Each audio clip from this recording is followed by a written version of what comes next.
Salut à tous, bienvenue sur Endurobike. Aujourd'hui on va aborder un sujet un petit peu différent, on va parler transport des vélos et on vous a dégoté un petit produit, un porte-vélo qui se fixe sur la boule d'attelage, mais pas n'importe quel porte-vélo, un produit plutôt astucieux, ultra transportable et à un tarif très intéressant.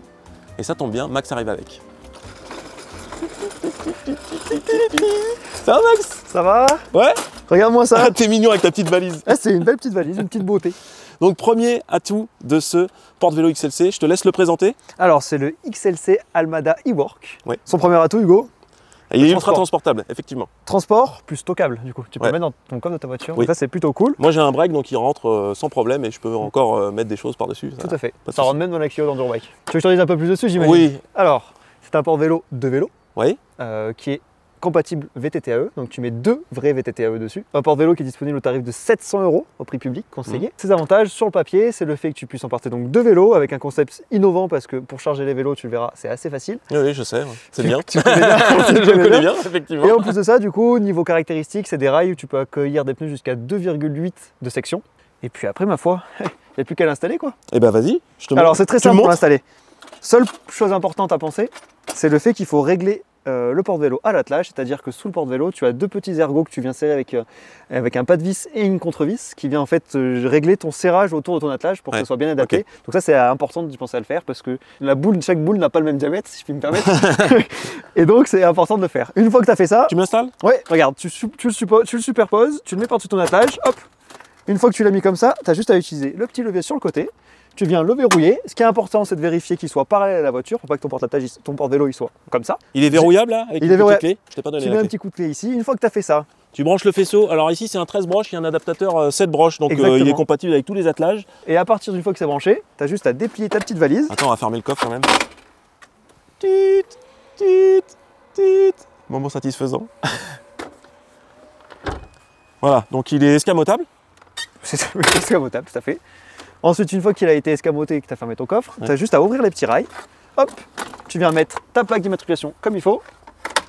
Elle est belle ma plaque. Et après, c'est fini. À partir d'ici, le fonctionnement, c'est assez simple. Une fois qu'il est mis en place, il y a juste un bras donc, qui est télescopique qui permet de régler la hauteur par rapport au cadre de vélo. Et ensuite, à partir de là, tu as deux pinces que tu viens ouvrir. Ouais, tout à fait. Impeccable. Et tu viens installer tes petits vélos dessus. Et bah vas-y. Ce que je te propose, moi ma petite astuce, exactement. Ouais, moi j'ai la même. Regarde, hop, j'ai mis en dessous comme ça. C'est ça. Les pinces elles sont pas coincées. Allez, envoie-moi le marine. marine. On commence par le marine. Hop. Je te laisse faire comme un grand. À savoir, important, d'option, il existe un rail pour monter votre vélo directement sur le rail. C'est vendu comme accessoire à côté.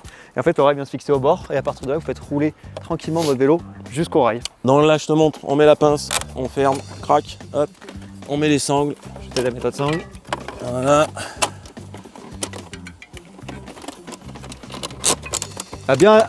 Attention à bien penser quand vous mettez votre sangle que ça touche pas un rayon, que ça soit bien à plat sur la jante. Ouais, très important.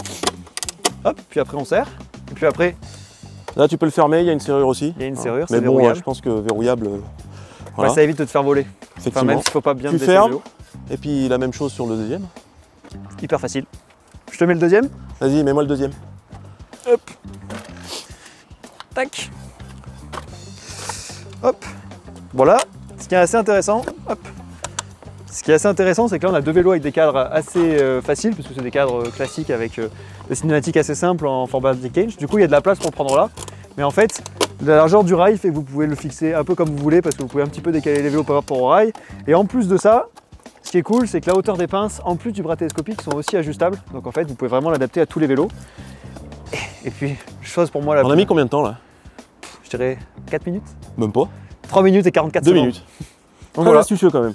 Très astucieux, le concept est très astucieux. On met la plaque et on y va? Ouais, mettons la plaque et on y va. Allez, go.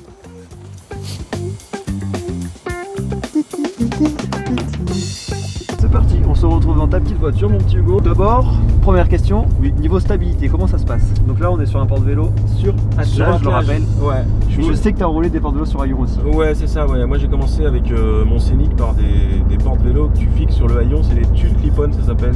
C'est pas des trucs avec des sangles parce que ça c'est vraiment galère. Et c'était plutôt bien foutu. Et par contre, dès que tu charges plus d'un vélo, c'est une misère parce qu'il faut faire attention, les vélos se touchent, faut pas qu'ils s'abîment, tout ça. Et du coup, sur ce porte-vélo là, en gros, je tiens à préciser qu'on voit les vélos bouger, ça peut perturber au départ. Oui, oui. Par contre, le porte-vélo en lui-même ne bouge pas sur l'attelage. C'est les vélos qui ont tendance à bouger sur le porte-vélo, mais même si tu vois du mouvement, Non, c'est pas c'est le porte-vélo qui bouge. Si, soit. justement, Mais- les vélos ne bougent pas sur le porte-vélo, mais c'est le C'est porte-vélo qui bouge un petit peu. Là, fait, c'était l'inverse.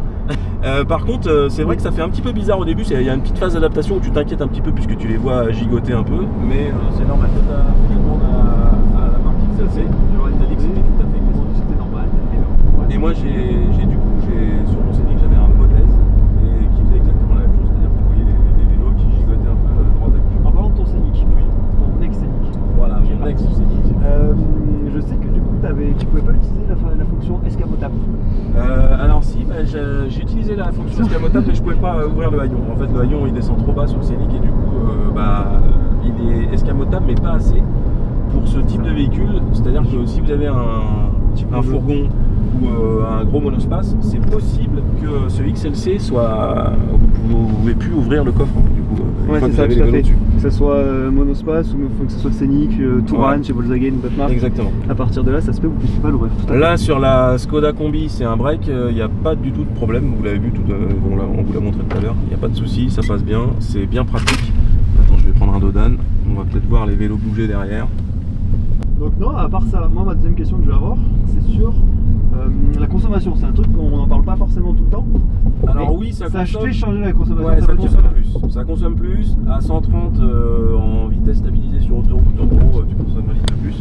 Ouais. Par contre, dès que tu montes un peu plus, si tu dépasses légèrement les limitations, tu sais, les compteurs ils sont pas totalement exacts. Par exemple, si je monte à 140, là je commence à consommer un peu trop. Et ça, c'est en lien avec la vitesse. Plus tu vas vite, plus tu consommes. Ah oui, plus ça, c'est sûr. important en tout cas. Ça c'est sûr parce que ça fait on a le porte-vélo, on le voit, il dépasse un petit peu de chaque côté de la voiture. Du coup on a les roues qui font une espèce de prise au vent. Et ça c'est sur tous les vélos, les vélos actuels ils sont plutôt longs donc ils ont tendance à dépasser de chaque côté. Et on a le porte-vélo qui est un petit peu haut. Mais ça c'est bien, c'est un bon point parce que moi sur ma voiture j'ai des échappements qui ressortent par le pare-choc et le porte-vélo il se situe au-dessus des pots d'échappement. Du coup, aucun Très risque important. de fonte du porte-vélo, des roues, quoi que ce soit. Oui, parce que je pense qu'il y en a certains à qui c'est déjà arrivé de faire fondre une roue carbone ou d'abîmer des pneus Ouais. avec des porte-vélos qui descendent au niveau des pots d'échappement et ça c'est un petit peu... Dernier point abordé que moi j'ai pu beaucoup remarquer sur Ouais. ma Clio, enfin sur Ouais. la Clio de la boîte, c'est le fait que porte-vélo avec deux vélos de 25 kg électriques, Oui. ça change le comportement de la voiture au point même où quand tu prends des virages, tu sens que l'avant est beaucoup plus léger et soulagé, où tu perds un peu de grippe. Je pense que sur ta voiture qui est longue, tu le ressens moins. Je le ressens un peu moins, je le ressens quand même un petit peu. Mais je le ressens moins effectivement parce que la voiture elle est plus lourde qu'une Clio et puis... Et l'empattement est beaucoup plus long. Donc, ouais, et puis elle supporte mieux la charge quand même. tout à fait. Et sur Ouais. un fourgon c'est pareil, tu sens vraiment pas le porte-vélo, tu le ressens absolument pas dans parce que une c'est fait pour. petite route de... Et là ce que je te propose mon petit Hugo, parce que moi j'ai une Oh. utilisation un petit peu particulière dans les Alpes quand même, De quoi? et ben c'est que nous dans les Alpes on a quand même des routes un petit peu défoncées et on se retrouve à rouler sur des routes défoncées. Bon voilà, je te propose qu'on rejoigne le spot avec le camion pour mettre le porte-vélo sur le camion et faire un petit peu de off-road parce qu'avec ta Skoda elle roule vite sur la route, Ah mais non, pas mais dans les chemins. Non, pas dans les chemins. Dans les chemins, Allez, on se il y a route sur retrouve pas. avec le fourgon pour faire un débrief de tout ça.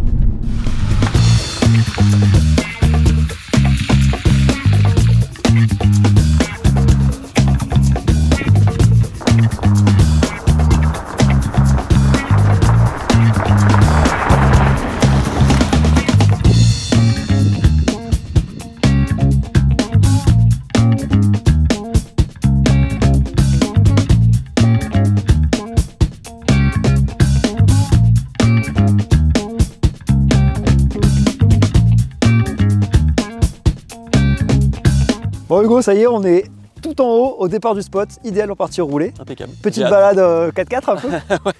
Par contre, c'est assez intéressant, c'est donc là on va mettre le porte-vélo sur le tout nouveau Ford Transit Custom, qui sera également donc le nouveau transporteur. Ouais. Et c'est important de voir que déjà le cintre ne passe pas droit, donc on a dû tourner le cintre du Marine à l'arrière. À cause de l'arrière du camion.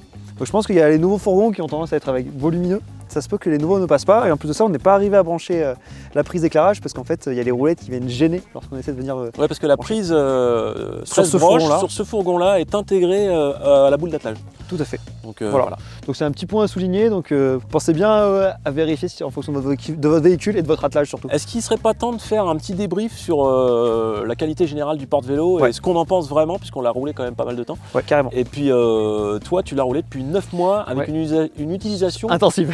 Intensive. Intensive, c'est-à-dire Presque que 3 fois par semaine. c'est ça, exactement, 3 par semaine. C'était notre vrai outil de travail en fait derrière la Clio, avec lequel on est allé sur tous les spots pour rouler, tourner, etc. Donc utilisation intensive. Et toi, par contre, tu as un C'est un usage, petit peu plus raisonné, mais bon, c'est un usage classique. un usage classique, on va dire, c'est-à-dire une fois par week-end pour aller rouler. Ça fait quasiment un an comme toi. C'est ça, pareil. tout à fait pareil. Donc ça nous permet quand même de bien tester le produit à 100% et vraiment pouvoir faire un vrai retour dessus. On refait un petit point sur le concept du porte-vélo qui est quand même génial. Le concept, on survalide. Ouais. On est raccord sur tous les deux sur le fait que c'est le meilleur porte-vélo en termes de concept qu'on ait pu en avoir. Vrai. Sur des 2 places. Sur des 2 places, effectivement. Et là, on voit qu'on met 2 vélos électriques sans qu'ils se touchent, sans les abîmer. On a une pince qui est recouverte de caoutchouc. Là, le concept ici, là, je trouve ça vachement ingénieux. C'est super cool parce qu'en plus, en fonction, là sur ces cadres-là, c'est assez facile parce que c'est des cadres Forbear linkage, donc tu as de la place. Mais même sur des cadres avec des géos un peu plus compliqués, ça passe quand même. Et donc ça, c'est, le concept, il n'y a rien à dire. Ouais, il est génial. En plus, c'est transportable. Tu le mets facilement en quelques secondes. Les vélos, c'est pareil, tu les mets en 3 minutes. C'est bouclé. Franchement, c'est aussi facile. Dis-toi que c'est aussi facile que de mettre des vélos dans un fourgon en fait. Le concept, c'est survalidé. Survalidé, effectivement. On peut parler un petit peu de l'éclairage des feux à LED qui est quand même la nuit, ça watt quand même. On est bien visible. C'est bien pour la sécurité sur la route. Voilà, le seul truc c'est que la journée par contre, je trouve que les clignotants ils sont pas assez forts. Et du coup, on a un peu du mal à la distinguer parce que c'est des petites LED qui sont aux extérieurs, là, qui sont ici. Exactement. La bascule, c'est pareil. La bascule, c'est bien, ça permet d'accéder à son coffre sur les voitures et à Lyon. Ouais, comme on l'a dit plus tôt. On peut le basculer avec les 2 vélos électriques dessus. Ça pose pas. Ça fait un peu de bruit, faut pas avoir peur, mais ça fait un peu de bruit. Ça tient impeccable. Effectivement. Les points un petit peu plus négatifs. Ouais, il y en a quand même. Il y en a. Il y en a quand même. Oui. Il y a le prix bas à un impact sur la qualité du produit. De fabrication de certains éléments, pas tous, parce qu'on a des éléments qui sont quali. Les rails, ils bougent pas d'un poil. Les rails sont quali. Les sangles n'ont pas trop bougé, c'est juste les attaches de sangles. Il y en a une, moi, qui a cassé. Toi, t'en as une aussi qui a cassé, je crois. Ouais, moi j'ai des serrages qui a cassé. Les pinces, moi, elles ont bien vieilli en un an. Toi, elles sont neuves, les tiennes, franchement, les miennes, elles sont neuves parce que je suis soigneux avec le matériel. Toi, t'es un peu plus bourrin. C'est ça, déjà, nous, les pinces ne sont plus bleues, elles sont bleu clair, on va pas se mentir. Et là, elles sont un peu plus marquées. Par contre, on n'en met pas à voir la matière du plastique dur à travers, elles restent encore souples, donc elles n'abîment pas le cadre. Donc c'est cool, mais dans l'ensemble, pour le coup, les pinces sont correctes. Il y a un truc qui vieillit moins bien et qui a cassé sur nos 2 porte-vélos. D'abord le mien.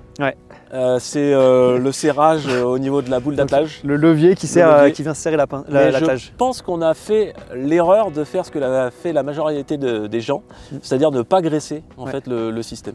Donc on l'a fait vieillir prématurément et à force de forcer dessus, en fait, le levier il a cassé. Ouais, puis moi je pense que ça n'a pas aidé, j'ai fait rouler que dans le sel cet hiver avec. Donc forcément ça n'a pas aidé. Mais ça dénote quand même une fragilité à ce niveau-là. Après, il est reparti en garantie, il est revenu au bout de 2 semaines, donc ça c'est cool, mais bon point, ça a été réparé. L'endroit où il a cassé, en gros, c'est au début du bras de levier, l'endroit où il y a une soudure, en fait, la matière est assez fine, et en gros, avec le fait que ça sèche et que l'attelage devient de plus en plus dur à clipper, au bout d'un moment, au départ, quand il est neuf, ça clippe super bien, la pince coulisse parfaitement. C'est vrai. Et après, au bout d'un moment, on sent que la pince est dure, ça se grippe un petit peu, effectivement, il faut penser à lubrifier un petit peu le système.